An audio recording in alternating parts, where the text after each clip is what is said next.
The hallway of the Grandview Hotel smelled like expensive perfume and floor polish. Brianna walked slowly, her red heels clicking against the marble floor, pulling her small suitcase behind her. Room 847. That's what Trevor's assistant had told her when she called to confirm his booking. Brianna smiled to herself, imagining the look on her husband's face when she knocked on his door. 10 years of marriage and she still loved surprising him. She had taken the day off work, driven 3 hours to get here, and even stopped to buy his favorite chocolate cake from the bakery he loved. The box sat carefully in her overnight bag. Tonight would be special.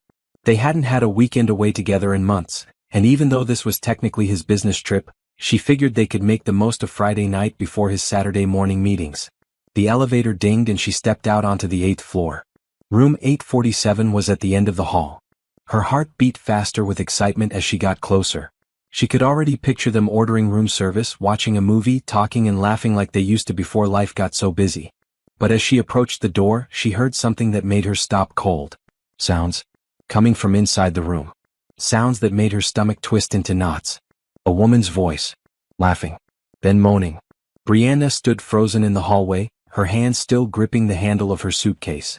She told herself she was wrong. She had to be wrong. Maybe the sounds were coming from a different room. Maybe she had the wrong room number. But the sounds got louder. More distinct. And there was no mistaking the deep voice that joined in. Trevor's voice. The same voice that said he loved her every morning.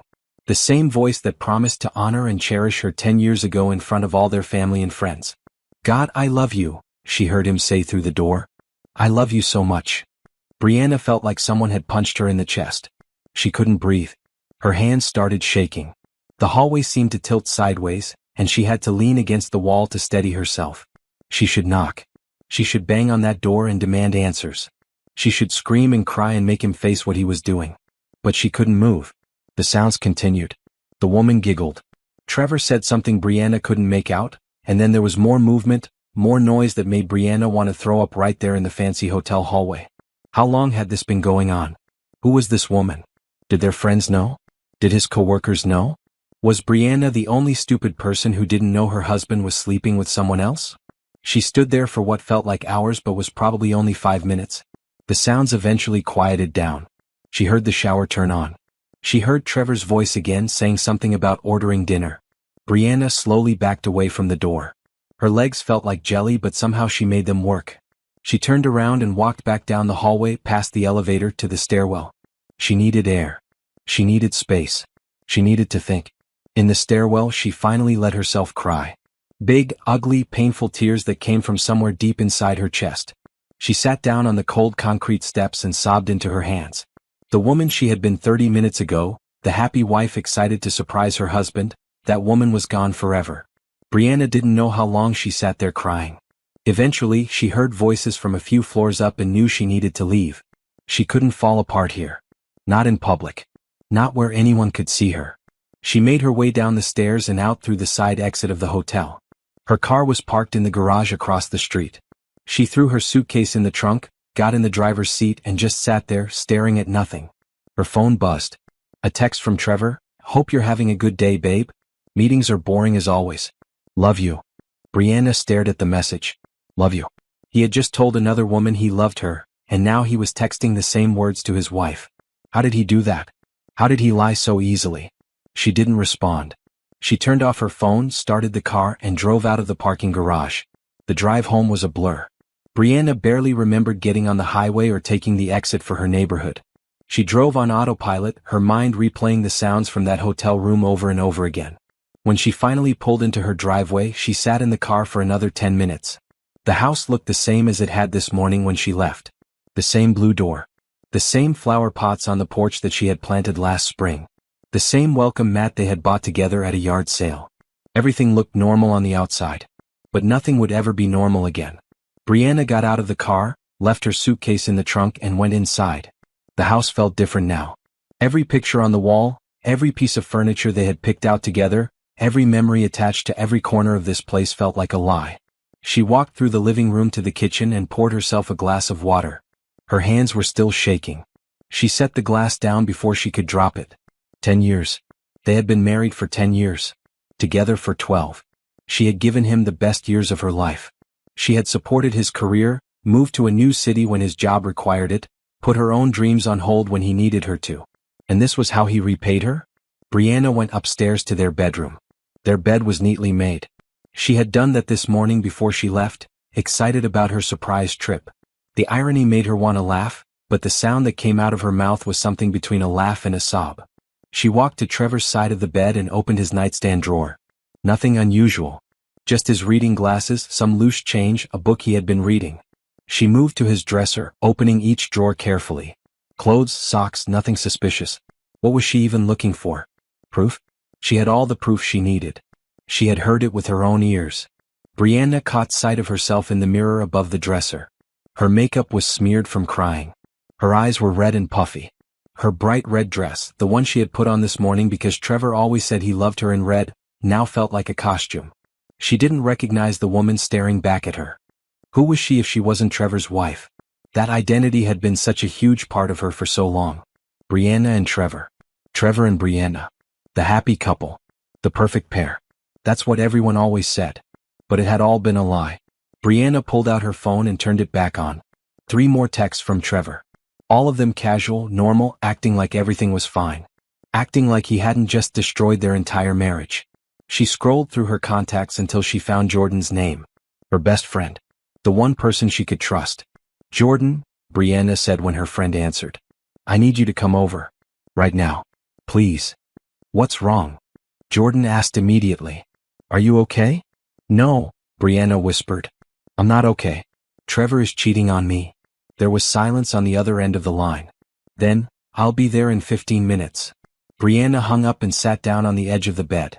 The bed she shared with a man she thought she knew. The bed she would never sleep in again. The sun was setting outside the window, painting the room in shades of orange and pink. It should have been beautiful. But all Brianna could think about was the sound of her husband's voice telling another woman he loved her. Jordan arrived exactly 15 minutes later, letting herself in with the spare key Brianna had given her years ago. She found Brianna still sitting on the bed, staring at nothing. Tell me everything, Jordan said, sitting down beside her friend and taking her hand. So Brianna did.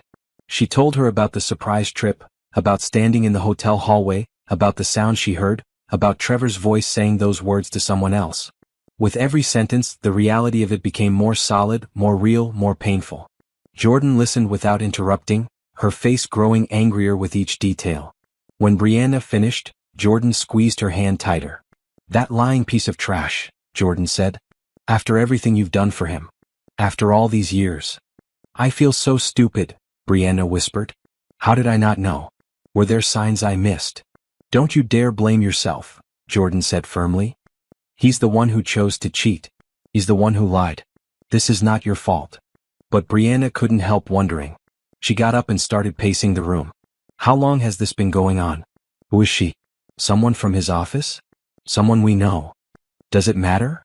Jordan asked. Yes, Brianna said. It matters. I need to know. I need to understand how my entire life became a lie without me noticing. She went to the closet and pulled out a box from the top shelf. Their wedding album. She hadn't looked at it in years. She sat back down on the bed and opened it, Jordan moving closer to see. There they were. Brianna in her white dress, Trevor in his gray suit, both of them smiling like they had the whole world figured out. Her younger self looked so happy, so confident, so in love. That girl had no idea what was coming. We were so young, Brianna said softly, touching the photo.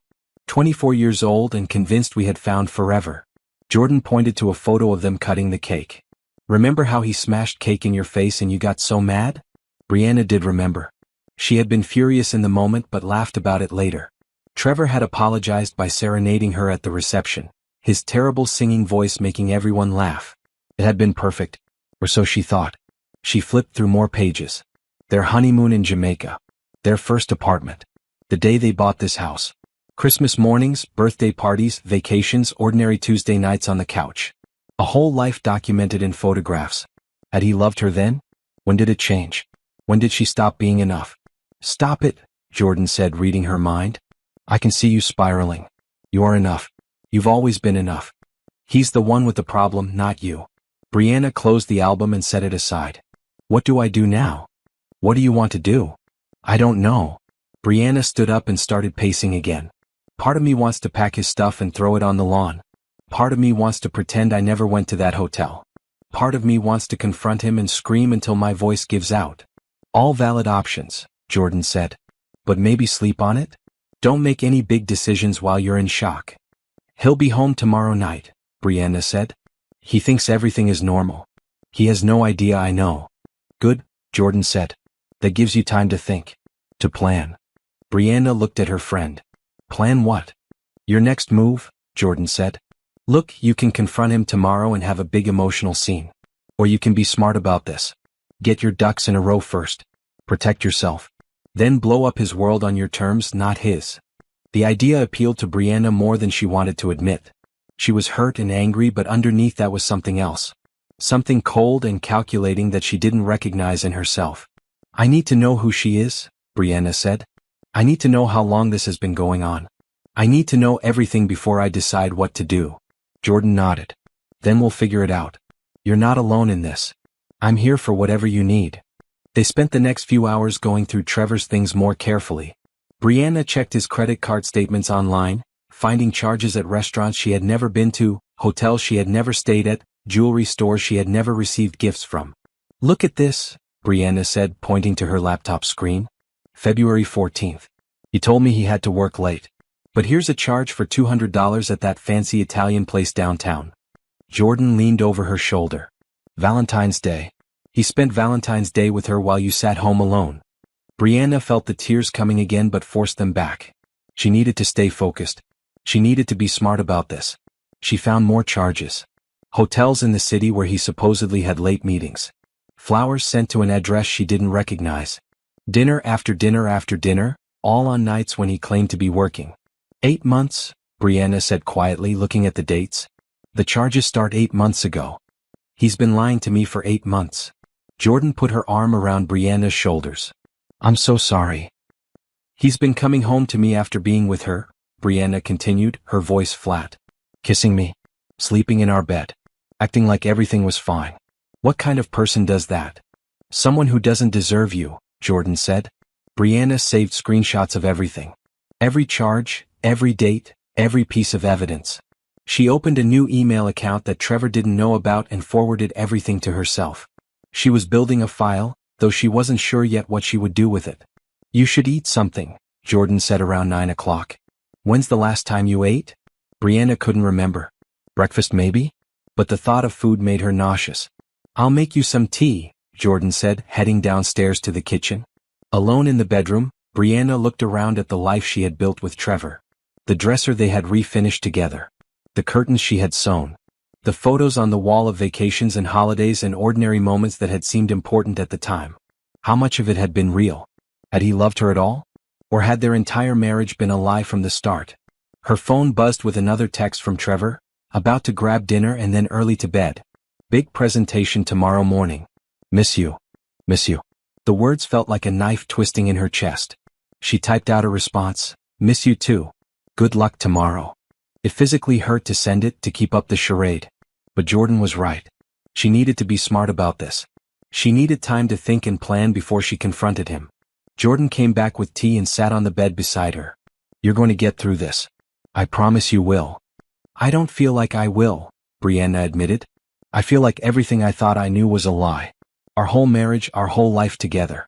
What if none of it was real? It was real to you, Jordan said. Your love was real. Your commitment was real. His failure doesn't erase what you brought to the marriage. They sat in silence for a while, drinking tea and not talking. Sometimes that's all you could do. Just sit with the pain until it became bearable. Around midnight, Jordan convinced Brianna to try to sleep. She offered to stay, but Brianna said she needed to be alone. She needed to sit with this reality until it felt real. After Jordan left, Brianna went back downstairs and poured herself a glass of wine. Then another. Then another. The alcohol didn't make the pain go away, but it dulled the edges enough that she could breathe. She fell asleep on the couch, still in her red dress, the TV playing some late-night show she wasn't watching. When she woke up at 3 in the morning, there was a text from Trevor. Good night, babe. Love you. Brianna stared at the message for a long time. Then she got up, went to the bathroom and threw up. Not from the wine, but from the sick feeling that had been growing in her stomach since she stood outside that hotel room door. She brushed her teeth, washed her face and looked at herself in the mirror again. Her eyes were still red and swollen. She looked exhausted and broken. But underneath that she saw something else. Something harder. Something determined. Trevor had broken her heart, but he wouldn't break her spirit. She wouldn't let him. Brianna went back upstairs, changed out of her red dress and into comfortable clothes and got into bed. But she didn't lie on her side. She lay right in the middle, taking up space, refusing to leave room for the man who would come home tomorrow. Sleep didn't come easily, but when it finally did, Brianna dreamed of the hotel hallway, of that door, of those sounds. But in the dream, instead of walking away, she opened the door and looked right at them. And when she woke up in the morning, she knew what she had to do. She wasn't going to fall apart. She wasn't going to beg him to stay. She was going to be strategic and smart and make sure that when this marriage ended, she walked away with her dignity intact. Trevor thought he had gotten away with it. He thought she didn't know. He thought he could have his wife at home and his mistress on the side and nobody would get hurt. He was wrong. Saturday morning, Brianna woke up with a purpose. She had spent half the night thinking, planning, deciding. By the time the sun came up, she knew exactly what she needed to do. First, she called her sister Carmen. "I need you to come over today," Brianna said without preamble. "Trevor's coming home tonight and I need to act normal around him, but I don't think I can do it alone." "What happened?" Carmen asked, instantly alert despite the early hour. Brianna told her everything. Carmen listened in shocked silence, then let out a string of words that would have made their mother wash her mouth out with soap. "I'm coming over right now," Carmen said. "And I'm calling Patricia." Patricia was Carmen's college roommate who had become a successful divorce attorney. Brianna had met her at Carmen's wedding years ago but never imagined she would need her services. "I haven't decided if I'm getting divorced yet," Brianna said, even though she already knew the answer. There was no coming back from what she had heard in that hotel room. "Doesn't matter," Carmen said. "You need to know your options. You need to protect yourself. Patricia will help. She's good at this." Within an hour, Carmen was at the house with coffee and bagels. Brianna tried to eat but everything tasted like cardboard. She managed half a bagel just to make her sister stop looking at her with such worried eyes. "Show me what you found," Carmen said, setting up her laptop on the kitchen table. Brianna pulled up all the credit card statements, all the charges, all the evidence she had collected the night before. Carmen's face grew darker with each new piece of information. 8 months, Carmen said. "That cheating piece of garbage has been doing this for 8 months. "I need to know who she is," Brianna said. "I need to see her face. I need to understand who she is and why he chose her over me." "This isn't about you not being enough," Carmen said firmly, echoing what Jordan had said the night before. "This is about him being a selfish, lying coward who couldn't keep his promises." Patricia called around noon. Carmen put her on speakerphone. "Brianna, I'm so sorry you're going through this," Patricia said, her voice warm but professional. "Carmen told me what happened. I want you to know that I'm here to help in whatever capacity you need." "I don't even know what I need," Brianna admitted. "Everything feels overwhelming." "Let's start simple," Patricia said. "First, do you want to save this marriage?" The question hung in the air. Brianna thought about it, really thought about it. Could she forgive Trevor? Could she ever trust him again? Could she lie beside him at night without wondering where he had been and who he had been with? "No," she said quietly. "I don't think I can." "That's completely understandable," Patricia said. "So our goal is to protect you and your interests through the divorce process. I'm going to ask you some questions that might be hard to answer, but I need you to be honest with me." For the next hour, Patricia walked Brianna through her financial situation, her assets, her career, everything that would matter in a divorce. It was clinical and cold, but it helped Brianna focus on practical matters instead of her broken heart. "Do you have your own bank account?" Patricia asked. "No," Brianna said. "We have joint accounts for everything." "Open one," Patricia said immediately. "Monday morning, go to a different bank than the one you currently use. Open a checking and savings account in only your name. Start putting money aside. If Trevor empties your joint accounts, you need to have something to fall back on." Brianna wrote it down. Open bank account. It seemed like such a simple thing, but it felt monumental. It felt like the first step toward a life without Trevor. "What about the house?" Patricia asked. "It's in both our names," Brianna said. "We bought it 5 years ago. We've been paying the mortgage together. We'll deal with that in the divorce proceedings," Patricia said. "But for now, document everything.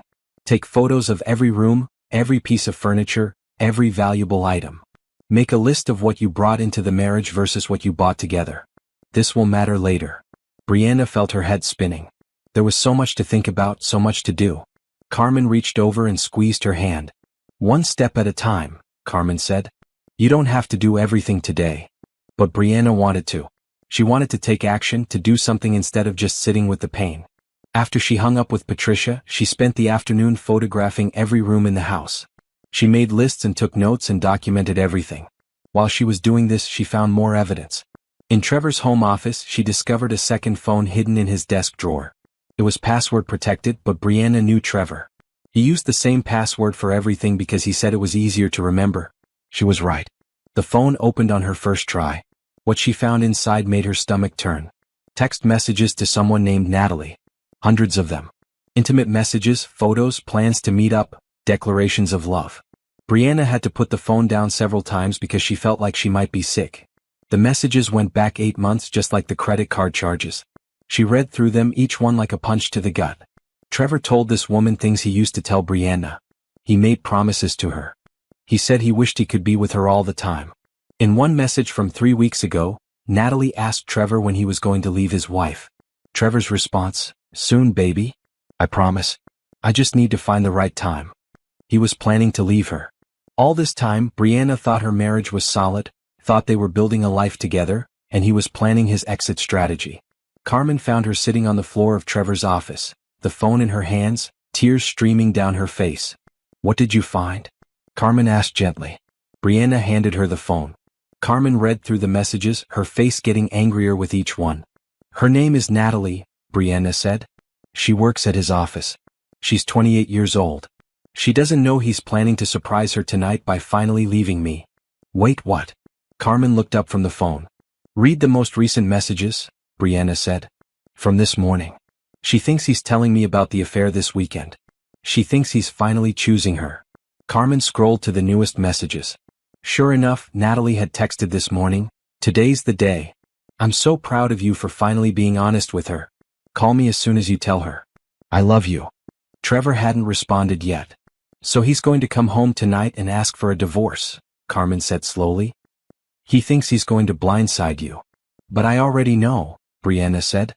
"I have all the evidence. I have his secret phone. I have the credit card statements. I have everything." A plan was forming in her mind. Trevor thought he was in control. He thought he got to decide when and how their marriage ended. But Brianna had information he didn't know she had. She had power. "I'm not going to let him think he's leaving me," Brianna said, standing up. "I'm going to beat him to it." "What are you thinking?" Carmen asked. "I need to talk to Patricia again," Brianna said. "I need to move fast. Trevor gets home at 6. That gives me about 4 hours to get everything in order." She called Patricia back and explained what she had found. Patricia listened carefully, then said, "Here's what I need you to do. Take that phone to a copy shop and make copies of everything. Every text message, every photo, everything. Then put the phone back exactly where you found it. We'll need that evidence for the divorce, but we can't let him know you have it yet." Brianna and Carmen spent the next 2 hours at a copy shop, printing out hundreds of pages of text messages. The woman working there gave them sympathetic looks but didn't ask questions. They probably saw this kind of thing all the time. Back at home, Brianna put Trevor's secret phone back in his desk drawer exactly how she found it. She made sure everything looked normal, untouched. Then she started packing. Not big obvious suitcases, but small bags of important things. Her jewelry, her important documents, photo albums of her family, things that mattered to her personally. She put these bags in her car trunk, ready to go if she needed to leave quickly. At 5 o'clock her phone rang. "Trevor." "Hey babe," he said, his voice casual and normal like he wasn't about to destroy their marriage. "I'm leaving now. Should be home by 6:30, maybe 7 with traffic." "Okay," Brianna said, keeping her voice steady. "Drive safe." "Love you," he said. Brianna didn't respond. She just hung up. Carmen looked at her with concern. "Are you sure you want to do this tonight? We can wait. We can plan more." "No," Brianna said. "He's expecting to control the situation. I'm not giving him that power. When he walks through that door, I'm going to be the one in control." She looked around the house one more time. This place that had been her home, her sanctuary, now felt like a prison.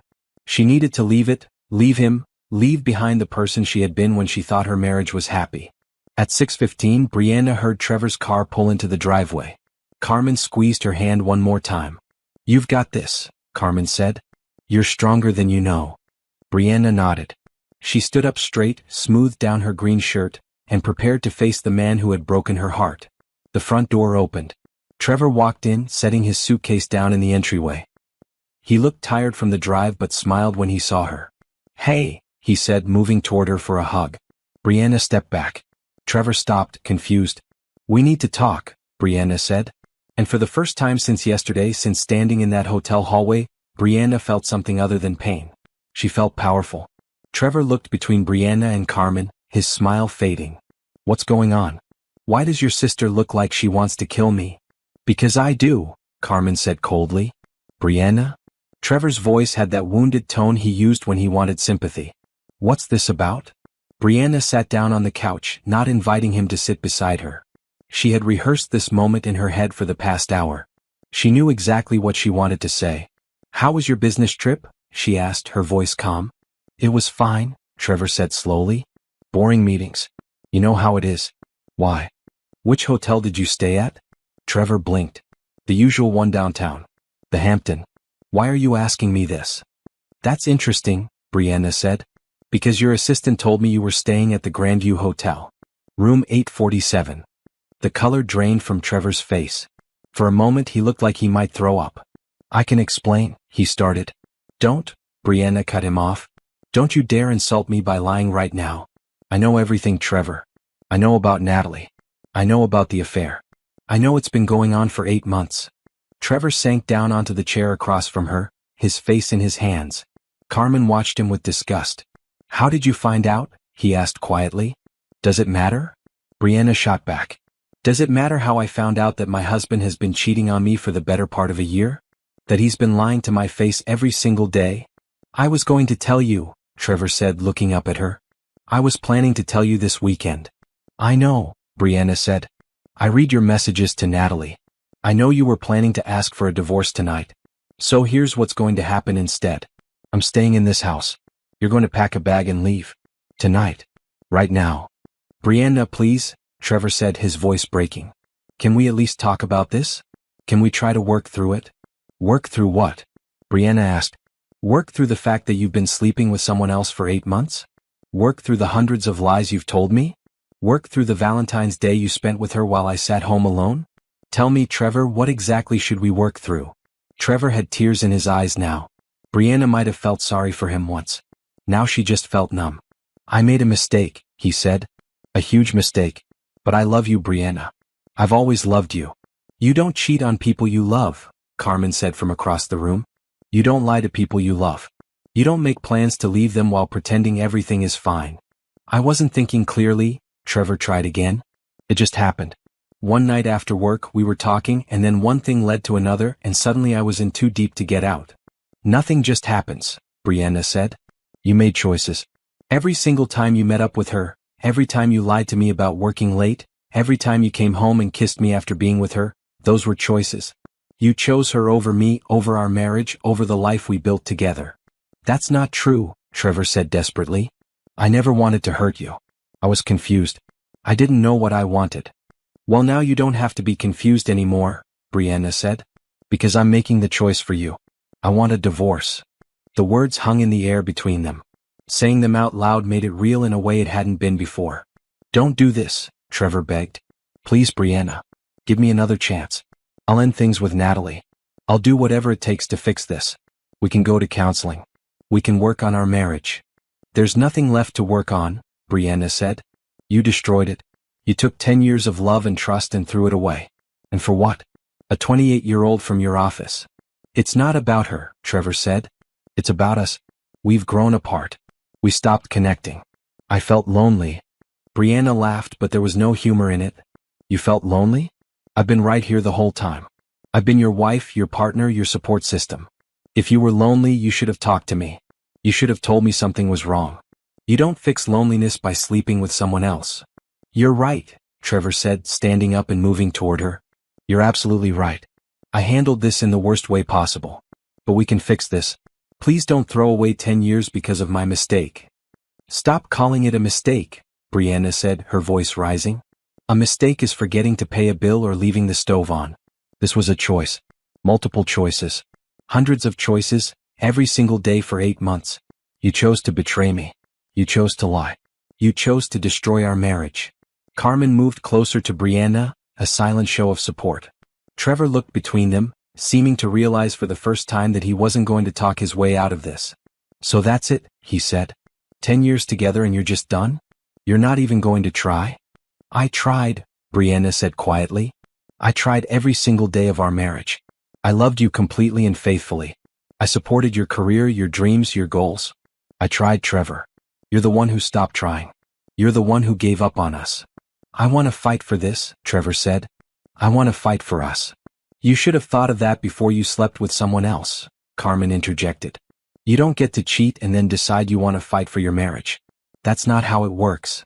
Trevor ignored Carmen and focused on Brianna. Tell me what to do. Tell me how to fix this. I'll do anything. Leave, Brianna said. That's what you can do. Pack a bag and leave this house tonight. This is my house too, Trevor said, a hint of anger creeping into his voice. Actually, Carmen said, pulling out her phone, my friend Patricia, who happens to be an excellent divorce attorney, says that since Brianna discovered the affair, she has every right to ask you to leave. You can either go voluntarily, or we can make this very public and very ugly. Trevor looked shocked. You already talked to a divorce attorney? What did you think I was going to do? Brianna asked. Just sit here and wait for you to decide what happens next? I found out yesterday, Trevor. I've had 24 hours to process this and plan my next moves. You don't get to be surprised that I'm prepared. Yesterday?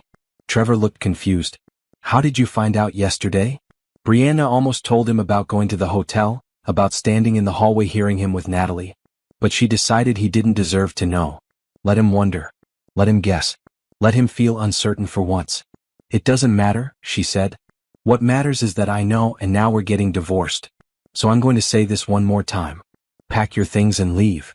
Trevor looked at her for a long moment, and Brianna could see him trying to figure out how to manipulate the situation. She had seen that look before, usually when he wanted something from her. But this time it wouldn't work.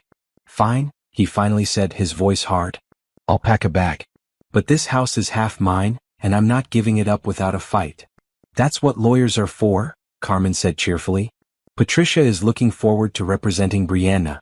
She has a 95% success rate, by the way. Trevor shot Carmen an angry look but didn't respond.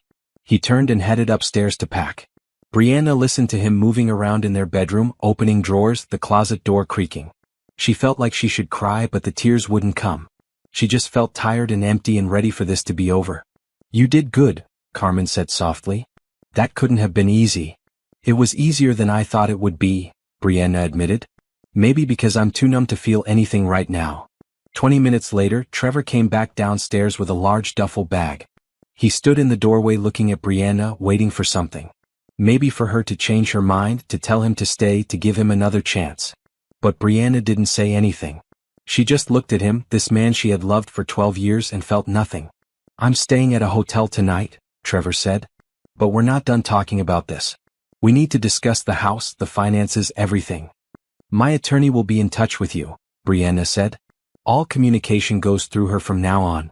You're really doing this, Trevor said, and he sounded surprised, like he couldn't believe she would actually leave him. You did this, Brianna corrected. You made these choices. You destroyed this marriage. I'm just accepting reality. Trevor opened his mouth like he wanted to say more, but then closed it again.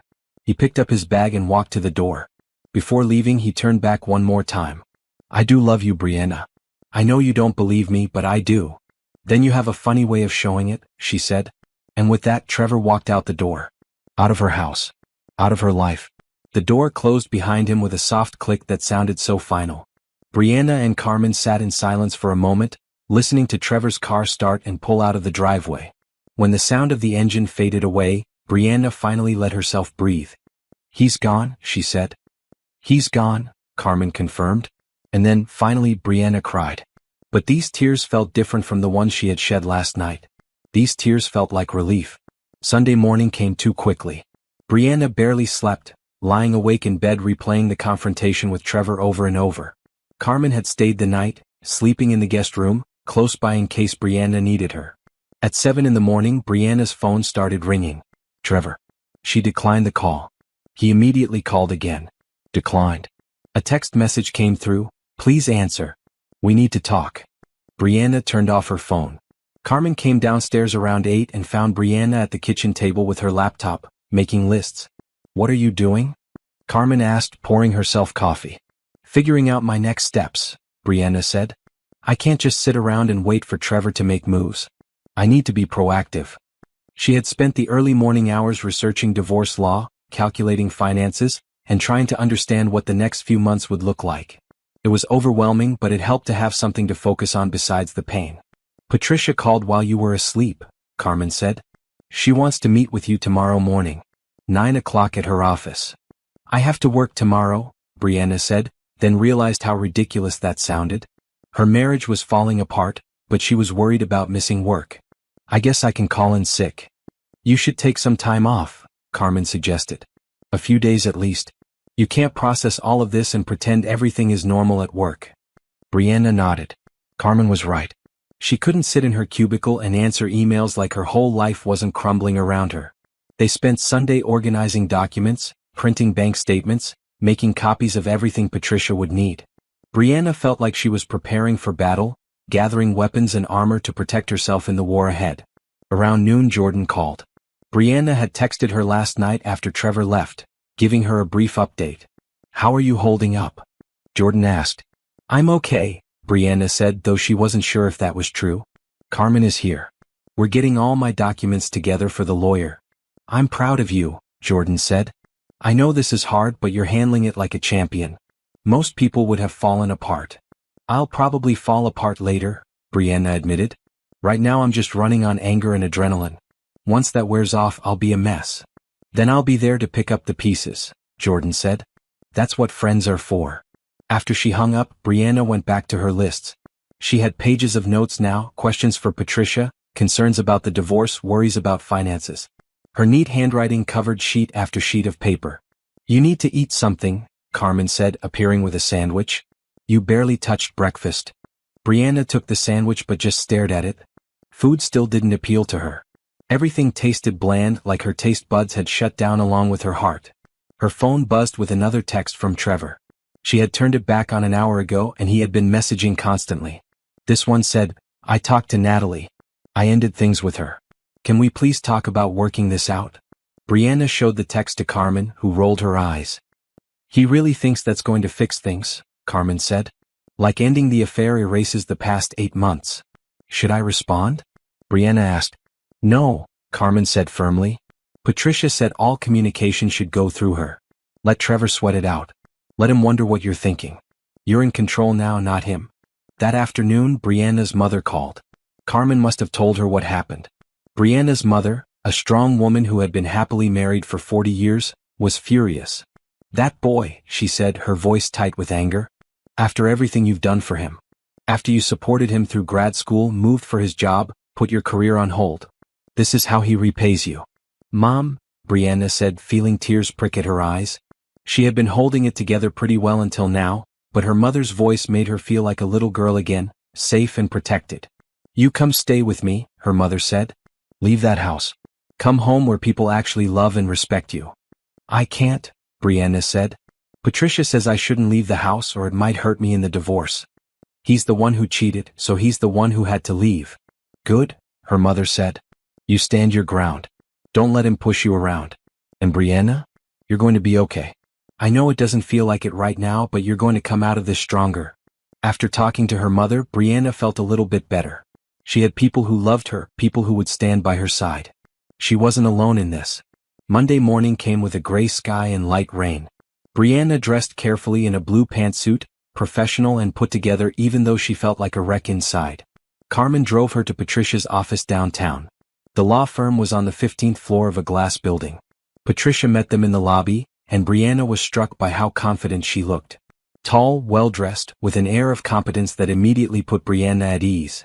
Thank you for seeing me on such short notice, Brianna said as Patricia led them to a conference room. Of course, Patricia said. Carmen's family, which makes you family. And I hate cheating spouses. So let's take this guy down. Over the next 2 hours, Patricia went through everything. She reviewed the credit card statements, the text messages from the secret phone, the timeline of the affair. She asked Brianna detailed questions about their finances, their assets, their life together. You have a strong case, Patricia said finally. The evidence of infidelity is clear. The financial records show he was using marital funds to support the affair. You'll likely get a favorable settlement. What does that mean exactly? Brianna asked. It means you'll probably keep the house or get enough money from selling it to buy your own place, Patricia explained. You'll get half of all marital assets, which includes his retirement account, savings, investments. And depending on the income disparity, you might get alimony. I make my own money, Brianna said. I don't want his money. I just want out. I understand that sentiment, Patricia said. But this isn't about revenge or being petty. This is about protecting yourself financially. You sacrificed for this marriage. You supported his career. You're entitled to compensation for that. Patricia pulled out another document. Now, I need to ask you about something else. You mentioned Trevor has a business partnership with someone named Robert. Tell me about that. Robert and Trevor started a consulting firm about 3 years ago, Brianna explained. They're equal partners. The business is doing well as far as I know. Do you have access to any business documents? Patricia asked. Financial statements, tax returns, anything like that? Maybe, Brianna said. Trevor keeps a lot of work stuff in his home office. Why? Patricia leaned forward. Because if the business is marital property, which it likely is since it was started during your marriage, then you're entitled to a portion of its value. But more than that, I want to make sure Trevor hasn't been hiding money. Cheating spouses often move funds around, hiding assets to keep them out of the divorce settlement. You think he's been stealing money? Carmen asked. I think it's worth investigating, Patricia said. Brianna, when you go home, I want you to photograph every document in Trevor's office. Every bank statement, every business record, every piece of paper with numbers on it. We need to see the full financial picture. That night, alone in the house, Brianna did exactly that. She went through Trevor's office methodically, photographing everything. His desk drawers, his filing cabinet, his computer files. She felt like a spy, sneaking around her own home, but Patricia was right. She needed to protect herself. What she found surprised her. Mixed in with the business documents were records of transfers from the business account to Trevor's personal account. Large transfers. $30,000 here, $20,000 there. Money that should have stayed in the business. Brianna took photos of everything and emailed them to Patricia. An hour later, her phone rang. Brianna, Patricia said, and her voice had an edge to it. I think Trevor has been embezzling from his own company. What? These transfers you photographed, Patricia explained. They're not authorized distributions. They're not salary. They're just Trevor taking money out of the business account without proper documentation. If Robert doesn't know about this, which I suspect he doesn't, then Trevor has been stealing from his business partner. Brianna sat down heavily on the couch. Why would he do that? My guess? To fund his affair, Patricia said. Hotels aren't cheap.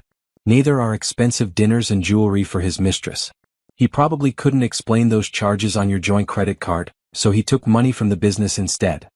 What does this mean? Brianna asked. It means we have even more ammunition, Patricia said. And it means Robert might be very interested in what we've found. Does Trevor know you have these documents? No, Brianna said. He hasn't been back to the house. He's been staying at a hotel and blowing up my phone, but I haven't responded. Good, Patricia said. Keep it that way. I'm going to reach out to Robert's attorney and see if they want to have a conversation. This could work very much in your favor. After hanging up, Brianna sat in the quiet house and tried to process everything. Trevor hadn't just betrayed her. He had been stealing from his business partner, lying to everyone, building a web of deceit that was finally unraveling. She should have felt vindicated, but mostly she just felt sad. Sad for the years she had wasted. Sad for the man she thought Trevor was but clearly never existed. Sad for the life she had imagined that would never happen now. Her phone buzzed. Another text from Trevor. Please talk to me. I miss you. I miss us. Don't throw away what we have. Brianna finally responded. Contact my attorney. Her name is Patricia Morrison. All communication goes through her now. 3 dots appeared immediately, showing Trevor was typing. Then they disappeared. Then appeared again. Finally, a message came through. You really hired an attorney? You're serious about this? Brianna didn't respond. She turned off her phone and went to bed, hoping for sleep that didn't come. Tuesday morning, Brianna woke up to missed calls and text messages from numbers she didn't recognize. She listened to the voicemails. The first was from Trevor's mother. pleading with her to give Trevor another chance. The second was from Trevor's business partner, Robert, asking if they could meet. She called Robert back first. "Brianna," Robert said, relief evident in his voice. "Thank you for calling me back. I got a call from your attorney yesterday afternoon. She shared some concerning information with me. About the money Trevor took from the business," Brianna said.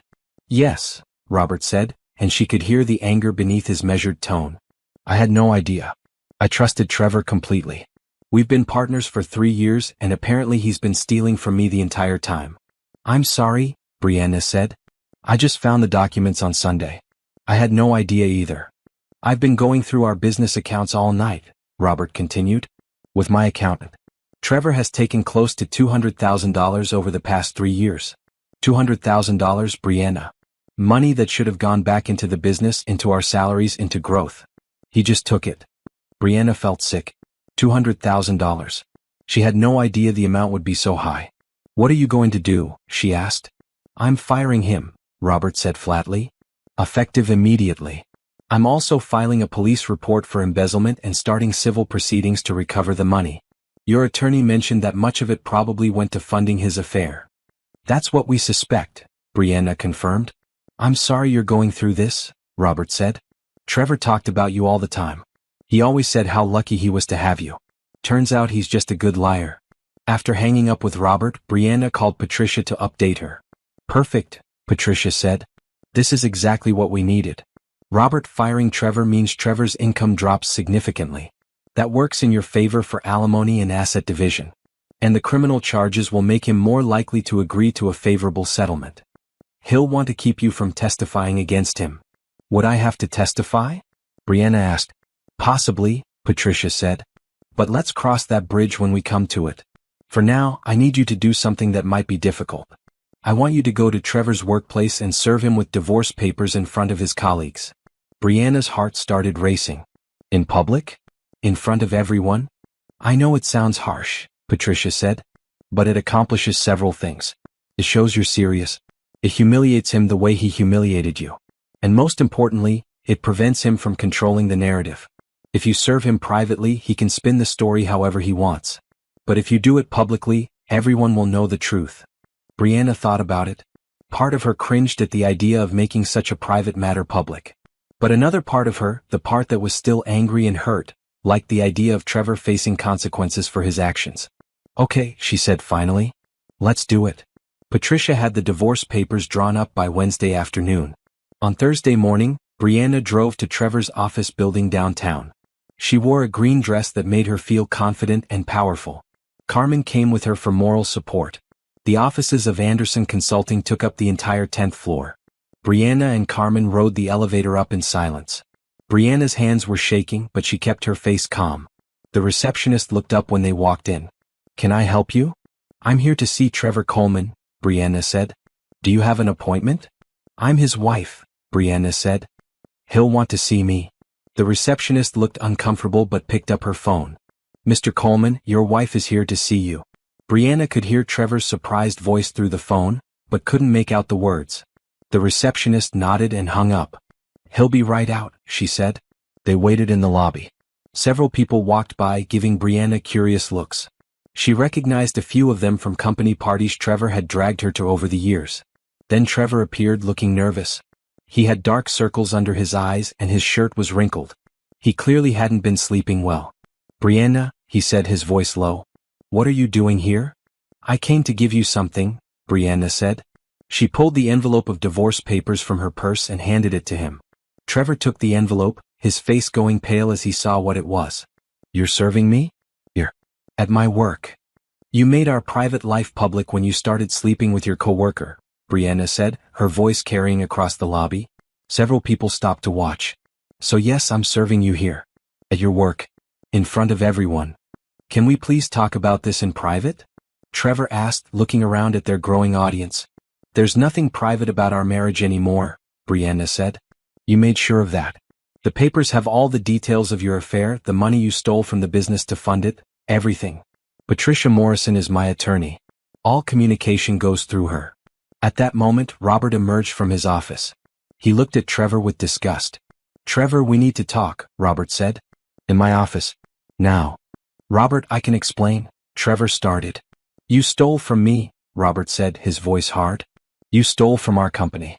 You risked everything we built together so you could impress some woman half your age. There's nothing to explain. You're fired. Clean out your desk and be gone by end of day. The lobby had gone completely silent. Everyone was watching the scene unfold.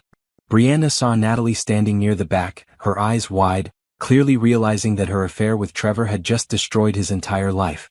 Brianna, please, Trevor said, turning back to her. Don't do this. We can work this out. No, we can't, Brianna said. You destroyed our marriage. You destroyed your career. You destroyed everything. And I'm done cleaning up your messes. Sign the papers, Trevor. It's over. She turned and walked toward the elevator, Carmen right behind her. She could feel everyone's eyes on her, could hear the whispers starting, but she held her head high. In the elevator, Carmen squeezed her hand. You were incredible up there. I feel like I'm going to throw up, Brianna admitted. That's the adrenaline, Carmen said. But you did it. You faced him. You didn't back down. When they got to the parking garage, Brianna leaned against her car and took several deep breaths. Her hands were still shaking, but she felt lighter somehow, like she had been carrying a heavy weight and finally put it down. Her phone rang. Patricia. I just got off the phone with Robert's attorney, Patricia said. He wants to coordinate with us on the criminal case against Trevor. He's very motivated to make sure Trevor faces full consequences. Good, Brianna said. Also, Trevor's attorney just called me, Patricia continued. He wants to negotiate a settlement. I think the public humiliation shook Trevor up. He doesn't want this to drag out. What kind of settlement? Brianna asked. We're just starting discussions, Patricia said. But I'll push for the house, half of all assets, and alimony for at least 3 years. Trevor's going to have a hard time finding another job after this, so his ability to pay might be limited. But we'll get what we can. Over the next week, negotiations happened through the attorneys. Trevor tried calling Brianna directly several times, but she never answered. She had said everything she needed to say at his office. Patricia was a brilliant negotiator. She used the evidence of the affair, the embezzlement, and the public scandal to push for everything Brianna deserved. Trevor's attorney tried to argue that Brianna was being vindictive, but Patricia shut that down quickly. Your client cheated, stole, and destroyed his own life, Patricia told Trevor's attorney during one conference call that Brianna listened in on. My client is simply asking for what she's entitled to under the law. If Mr. Coleman finds that unfair, he should have thought about consequences before he started an affair. By the following Wednesday, they had a settlement offer. Brianna would get the house, half of all marital assets including Trevor's retirement account, and 3 years of alimony. Trevor would also be responsible for paying her attorney fees. Take it, Patricia advised. It's a good deal. You could probably push for more, but this gets you out fast and sets you up well financially. Brianna agreed. She signed the settlement papers that afternoon, officially ending her marriage to Trevor Coleman. The divorce settlement was finalized within 2 weeks. Trevor signed everything without contestation, probably because Robert's criminal complaint was moving forward and Trevor needed to focus his energy on staying out of jail. Brianna spent the first few days after the settlement in a strange state of numbness. She had her house, her money, her freedom. But she also had an empty bedroom and photo albums full of memories that now felt tainted. Jordan came over the Saturday after everything was finalized. She brought pizza and wine, and they sat on Brianna's couch watching bad reality TV. How are you really doing? Jordan asked during a commercial break. I don't know, Brianna admitted. I thought I'd feel relieved. And I do, kind of. But I also feel sad and angry and confused. Is that normal? Completely normal, Jordan said. You're grieving. Not just the marriage but the future you thought you'd have. That takes time to process. I keep thinking about all the signs I must have missed, Brianna said. All the times he was probably lying and I just believed him. I feel so stupid. Stop that, Jordan said firmly. You trusted your husband. That doesn't make you stupid. That makes you a good person. He's the one who broke that trust. They sat in comfortable silence for a while, eating pizza and watching people on TV make terrible decisions about their love lives. It felt normal and safe, and Brianna was grateful for that. On Monday, Brianna went back to work for the first time since the divorce. She had taken 2 weeks off, using personal days and sick leave. Her boss and coworkers knew about the divorce by now. News traveled fast in their office. Brianna, her boss Mr. Harrison said, calling her into his office that first afternoon back. I wanted to check in with you. How are you holding up? I'm managing, Brianna said. It's been a rough few weeks, but I'm ready to get back to work. I'm glad to hear that, Mr. Harrison said. And I wanted to let you know about an opportunity. We're expanding the marketing department, and I think you'd be perfect for the senior manager position. It comes with a significant raise and more responsibility. Are you interested? Brianna was surprised. She had been at the company for 7 years but had never pushed for promotions, always putting Trevor's career first. Yes, she said. I'm very interested. Great, Mr. Harrison said. The position isn't official yet, but I'll put your name forward. You've always done excellent work, Brianna. It's time that was recognized. Walking back to her desk, Brianna felt something she hadn't felt in weeks. Oh, maybe this was her chance to focus on herself, on her career, on building the life she wanted instead of the life Trevor had dictated. That evening, Carmen called with news. Trevor's apartment flooded. What? Brianna couldn't help but laugh. Are you serious? Jordan's cousin works in the building where Trevor is staying, Carmen explained. Apparently a pipe burst in the unit above his and destroyed everything. All his clothes, his furniture, everything. The building's putting him up in a hotel while they fix it, but he lost most of his stuff. Karma is real, Brianna said. That's not even the best part, Carmen continued. Guess who else Trevor lost? Natalie dumped him last week. Jordan heard it from someone at Trevor's old office. Apparently when Natalie realized Trevor was broke and unemployed, she suddenly wasn't so interested anymore. Brianna should have felt vindicated, but mostly she just felt tired. Trevor's life was falling apart, but that didn't fix what he had done to her. I'm not going to lie and say I feel bad for him, Brianna said. But I also don't want to spend my energy thinking about his problems. I just want to move forward with my life. That's healthy, Carmen said. And speaking of moving forward, have you thought about redecorating? Making this place feel more like yours and less like the home you shared with Trevor? Brianna looked around her living room. Carmen was right. Every piece of furniture, every decoration, every color choice had been made with Trevor's input or approval. Maybe it was time to make the space her own. That weekend she started small. She went to a home goods store and bought new throw pillows in bright blue and red. She found a beautiful painting of an African landscape that reminded her of stories her grandmother used to tell. She rearranged the furniture, moving things away from where Trevor had insisted they should be. It felt good to make changes, to claim the space as her own. She started making a list of bigger projects. Paint the bedroom. Replace the couch. Maybe get a new dining room table. Jordan came over to help with the redecorating. They spent the afternoon painting the bedroom wall a soothing shade of green. This color is perfect, Jordan said, stepping back to admire their work. It's like bringing nature inside. Trevor hated green, Brianna said. He said it was too bold. But I love it. Then that's all that matters, Jordan said. While they were painting, Brianna's phone rang. An unknown number. She almost didn't answer, but something made her pick up. Is this Brianna Coleman? A woman's voice asked. This is Brianna, she said, not correcting the last name. She was in the process of legally changing back to her maiden name, but the paperwork wasn't done yet. My name is Christine, the woman said. I work at Sterling Tech downtown. Your resume came across my desk last week and I'd love to schedule an interview. Brianna was confused. I didn't send you my resume. Mr. Harrison from your current company forwarded it to me, Christine explained. He said you were looking for new opportunities and thought you'd be a good fit for our senior marketing director position. Would you be interested in learning more?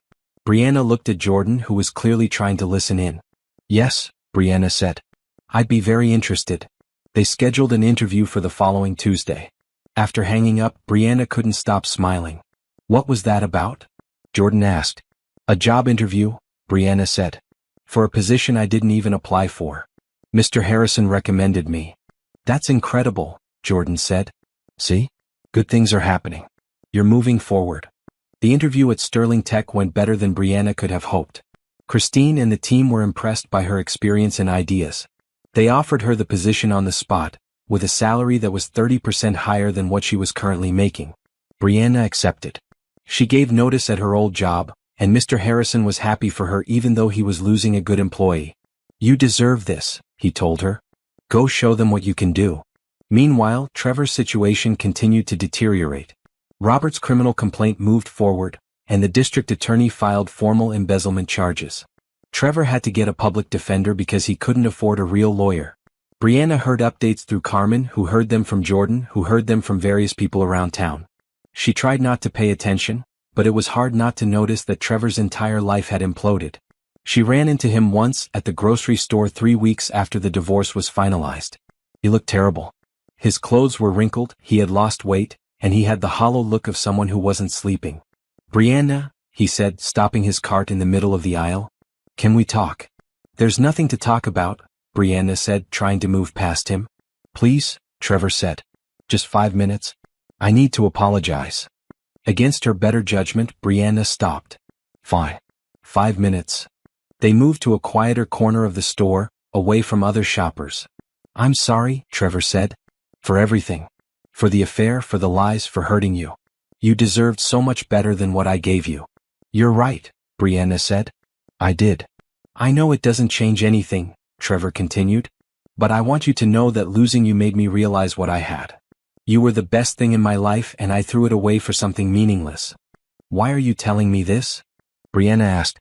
"Because I need you to know that it wasn't your fault," Trevor said. "You were a perfect wife. I was the problem. My choices, my failures. Not yours." Brianna looked at this man she had spent 12 years loving. She tried to feel something, anything. But there was just emptiness where her feelings for him used to be. "Thank you for saying that," she said. "But Trevor, we're done. Whatever you're feeling now, whatever regrets you have, they don't change what happened. You made your choices and now we both have to live with the consequences." "I know," Trevor said. "I just wanted you to know that I'm sorry. And that I hope someday you can forgive me." "Maybe someday," Brianna said. "But not today. Today I'm too busy building a new life without you in it." She walked away, leaving Trevor standing alone in the grocery store aisle. And for the first time since the hotel hallway, Brianna felt completely free. 3 months after the divorce, Brianna's life looked completely different. She had started her new job at Sterling Tech and was thriving. Her ideas for marketing campaigns were being implemented, her team respected her, and she felt more confident at work than she had in years. The house was slowly being transformed too. She had painted 3 rooms, bought new furniture, and gotten rid of anything that reminded her too much of Trevor. The space felt lighter now, more hers. One Saturday in late spring, Jordan convinced her to sign up for a painting class at the community center. "You used to love art in college," Jordan reminded her. "Remember how you talked about minoring in it but decided it wasn't practical?" "Trevor thought it was a waste of time," Brianna said, then stopped herself. I thought it was a waste of time." "No," Jordan said. "Trevor thought it was a waste of time and you listened to him. But Trevor isn't here anymore. So what do you think?" Brianna thought about it. She had loved painting in college. She had been good at it too. But when she met Trevor, he had encouraged her to focus on more practical pursuits. Marketing instead of art. Stability instead of creativity. "Let's sign up," Brianna said. The painting class met every Saturday afternoon. The instructor, an older woman named Ruth, was patient and encouraging. Brianna started with simple landscapes, then moved to more complex pieces. She found that painting gave her a way to process her emotions that words never could. Her first real painting was of a woman walking away from a burning building, her back to the flames, her face toward a bright horizon. It wasn't subtle, but it felt honest. "This is powerful," Ruth said, studying the painting. "You have real talent, Brianna. Have you ever thought about showing your work?" "Oh no," Brianna said. "I'm just doing this for fun." "Talent like this shouldn't be hidden," Ruth said. "Think about it." Brianna did think about it. A lot. But she pushed the idea aside, convinced she wasn't good enough, that her work wasn't professional enough. Those were Trevor's voices in her head, she realized. Telling her she wasn't good enough, that she should play it safe, that she shouldn't reach too high. She needed to stop listening to those voices. At work, Brianna was killing it. She launched a new marketing campaign that increased customer engagement by 40%. Christine, her boss, was thrilled. "I have to admit," Christine said during their monthly review, "when Harrison recommended you, I was skeptical. But you've exceeded every expectation. Have you thought about what you want long-term? Where you see yourself in 5 years?" Brianna had been so focused on surviving day to day that she hadn't thought much about the future. "I love marketing," Brianna said. "But I've also been enjoying painting classes. I don't know if that's silly or not." "It's not silly at all," Christine said. "Some of our best creative work comes from people with diverse interests. Have you ever thought about combining them?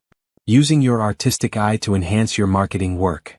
Brianna hadn't, but the idea intrigued her. Maybe she didn't have to choose between practical and creative. Maybe she could be both. That night, she went home and painted until 2 in the morning. She created a series of abstract pieces inspired by corporate branding, playing with logos and color theory in unexpected ways. It felt exciting and new and completely her own.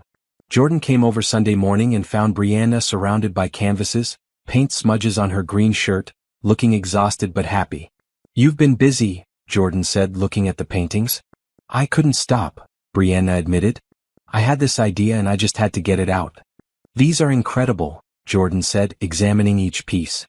"Seriously, Brianna. You need to show these to people." "I don't know," Brianna said. "What if they're not good enough?" "Stop that," Jordan said. "That's Trevor talking, not you. Your work is amazing. Trust me on this." The next week, Ruth announced that the community center was hosting an art show in 2 months. Local artists could submit pieces for consideration. Brianna's hands shook as she filled out the application form. She submitted 3 paintings. The woman walking away from the fire. A portrait of a woman breaking free from chains. And an abstract piece of a bird taking flight. 2 weeks later, she got an email. All 3 pieces had been accepted into the show. Brianna called Carmen immediately. "They picked my paintings. All 3 of them." "Of course they did," Carmen said. "Because you're talented. I'm so proud of you, sis." The art show was scheduled for the first Saturday in June. Brianna invited Jordan, Carmen, her mother, and several people from work. She was nervous but excited. The night of the show, Brianna wore a red dress that made her feel bold and powerful. She walked into the community center gallery space and saw her paintings hanging on the wall alongside works by other local artists. Her paintings looked good. Professional. Real. Like they belonged there. "There's the artist," Ruth said, coming over with a glass of wine for Brianna. "How does it feel to see your work displayed?" "Terrifying," Brianna admitted. "But also amazing." People started arriving. Brianna's family and friends came first, gushing over her paintings and asking a million questions. Then strangers started looking at her work, reading the little cards beside each piece that explained the inspiration. A woman in her 50s stopped in front of the painting of the woman walking away from fire. "This speaks to me," the woman said. "I just finalized my divorce last month after 20 years. This is exactly how it feels." "Thank you," Brianna said. "I'm glad it resonates." "Did you paint this from experience?" the woman asked. "Yes," Brianna said. "I got divorced 3 months ago after my husband's affair. This was the first thing I painted after everything fell apart." "It's powerful," the woman said. "Would you ever consider selling it?" Brianna hadn't thought about selling her work. "I don't know. I've never sold a painting before." "Think about it," the woman said. "I'd love to have this in my home. A reminder that I'm moving forward, not back."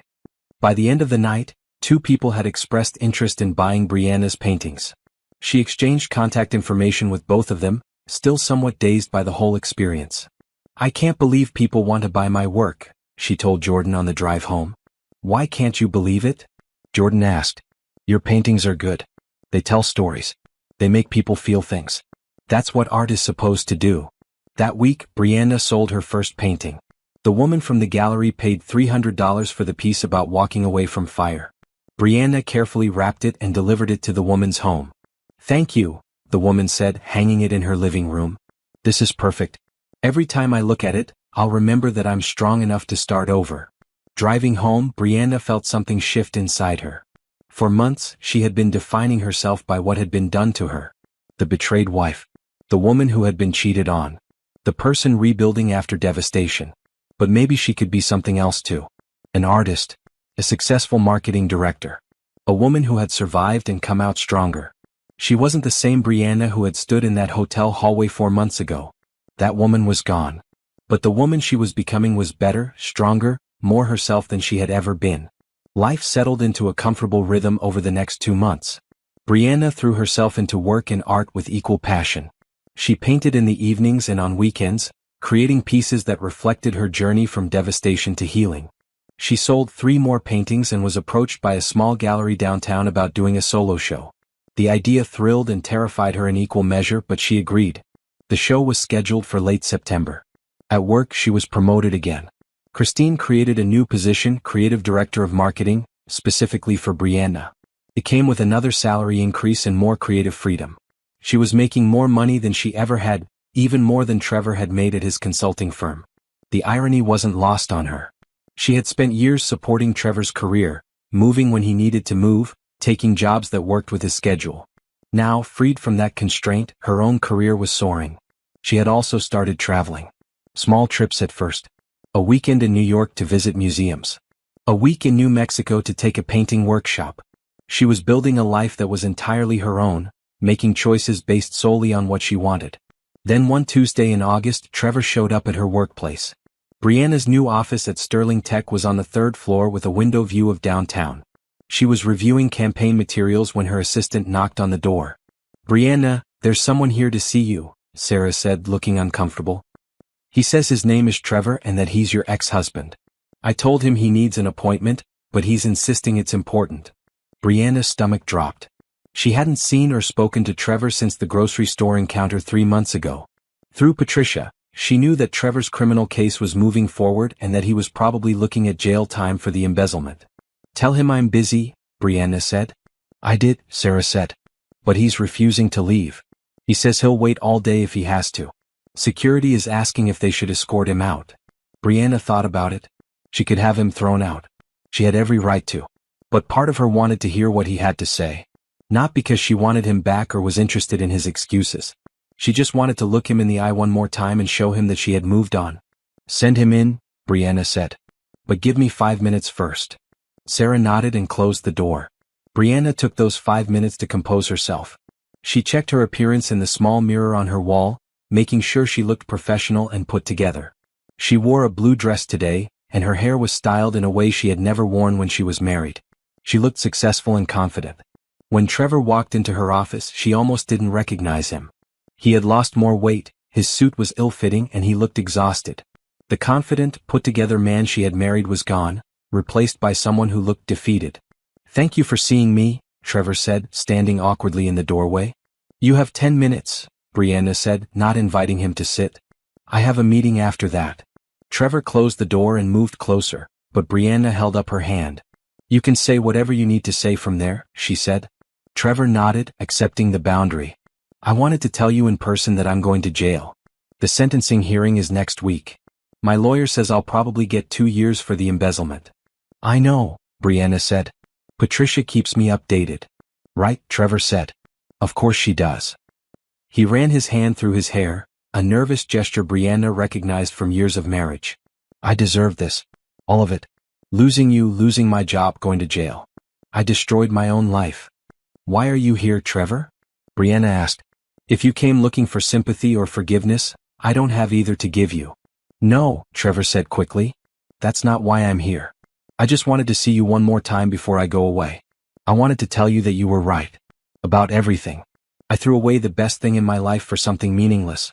And I'm sorry. I know that doesn't fix anything, but I needed to say it." "You already apologized," Brianna reminded him. "At the grocery store. I don't need to hear it again." "I know," Trevor said. "But I also wanted to see that you're okay. And you clearly are. You look amazing, Brianna. Successful and happy. This office, your new job. You're thriving." "I am," Brianna said simply. "Because I'm not with you anymore." The words were harsh but honest. Trevor flinched but nodded. "I understand that," he said. "I held you back. I was so focused on my own career, my own needs, that I never supported yours. You deserved better." "I did," Brianna agreed. "And now I'm giving myself better. Career I love. Art that fulfills me. A life I'm proud of. All without you." Trevor looked around her office, taking in the modern furniture, the large window, the painting on the wall that Brianna had created herself. "Is that your work?" he asked, pointing to the painting. It was one of her abstract pieces, bold and colorful and completely unlike anything he would have appreciated. "Yes," Brianna said. "I've been painting. I'm actually having a solo show at the Riverside Gallery next month." "That's incredible," Trevor said, and he sounded genuinely impressed. "You always had talent. I should have encouraged it more." "You should have encouraged a lot of things more," Brianna said. "But you didn't. You told me painting was impractical. You told me to focus on stable career paths. You made me small because it made you feel big." "You're right," Trevor said. "I did all of that. And I can't take it back. But I can tell you that seeing you now, seeing how much you've accomplished in just a few months without me, it makes me realize what a fool I was." "Is that it?" Brianna asked. Is that everything you came to say? Almost, Trevor said. I also wanted to tell you that I'm not going to fight the divorce settlement. I know my lawyer suggested contesting some of the terms, but I told him no. You deserve everything you got. The house, the money, all of it. I already have it, Brianna pointed out. The divorce is finalized. There's nothing left to contest. I know, Trevor said. I just wanted you to know that I'm not going to cause any more problems for you. When I get out of jail, I'll stay out of your life completely. You won't hear from me again. Brianna looked at him, this man she had loved for 12 years. She tried to remember what it felt like to love him, to trust him, to build a life with him. But those feelings were gone, replaced by indifference. I hope you use your time in jail to figure out who you want to be, Brianna said. Because the person you've been, the person who lies and cheats and steals, that person has nothing. No wife, no career, no respect. You did that to yourself. Nobody else. I know, Trevor said quietly. Your 10 minutes are up, Brianna said. Sarah will show you out. She picked up her phone and called her assistant. Sarah appeared a moment later, looking relieved to see Brianna was okay. Sarah, please escort Mr. Coleman out of the building, Brianna said. And make a note in the system that he's not to be allowed back in without my explicit permission. Of course, Sarah said. Trevor looked at Brianna one more time. Goodbye, Brianna. I really am sorry. Goodbye, Trevor, Brianna said. I hope you find a way to be better. After he left, Brianna sat at her desk for a few minutes, processing the encounter. She expected to feel something, anger or sadness or satisfaction. But mostly she just felt relieved. That chapter of her life was truly closed now. She looked at the painting on her wall, the one she had created in a burst of inspiration one night when she couldn't sleep. It was full of bold colors and movement, representing the journey from darkness to light.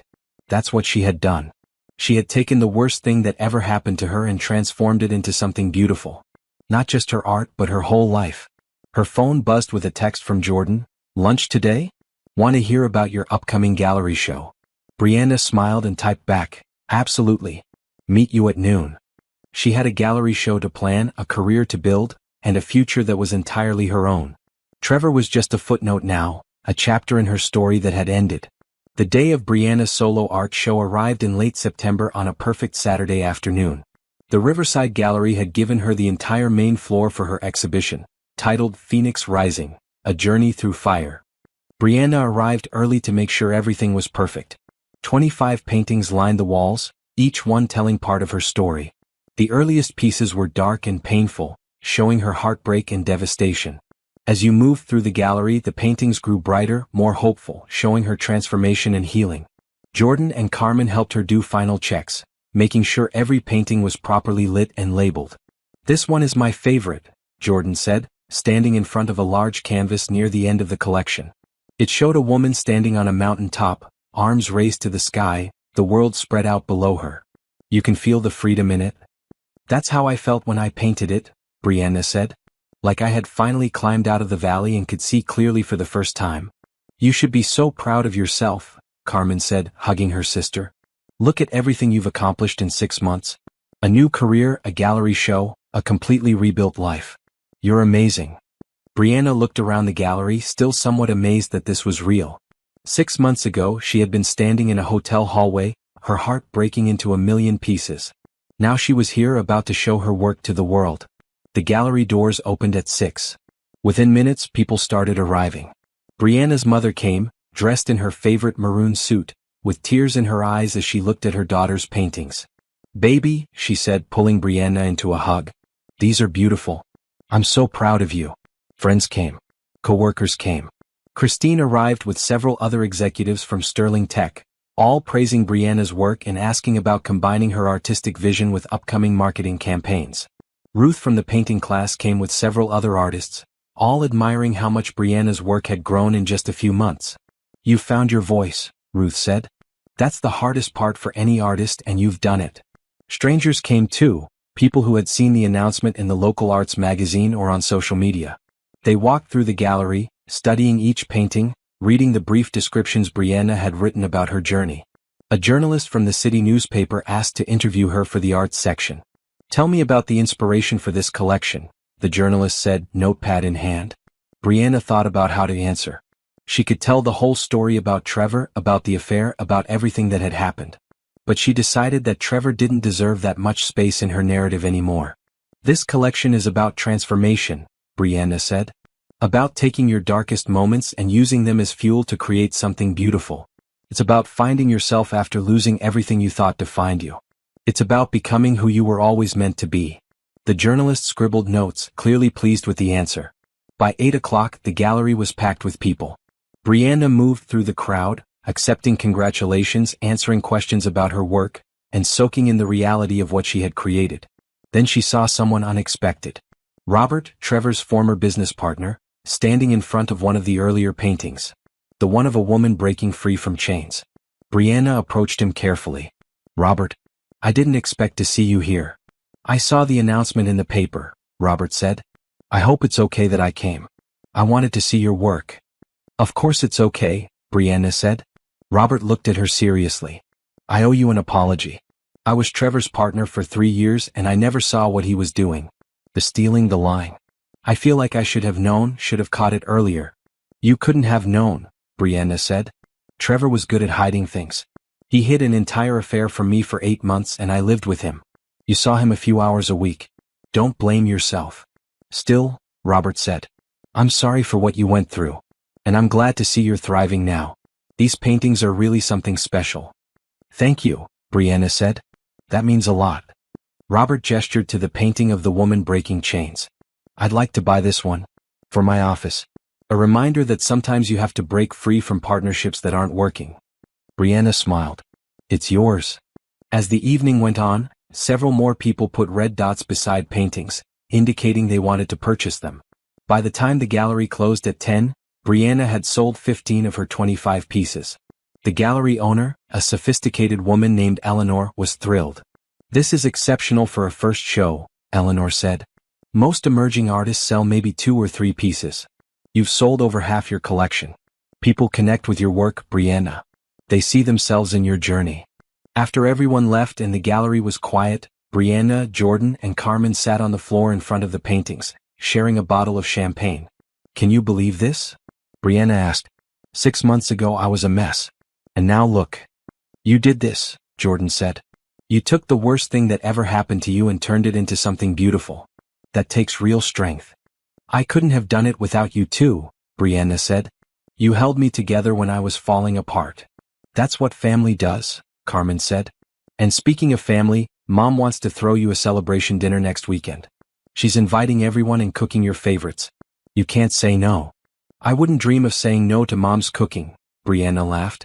They sat in comfortable silence for a while, looking at the paintings illuminated by the gallery lights.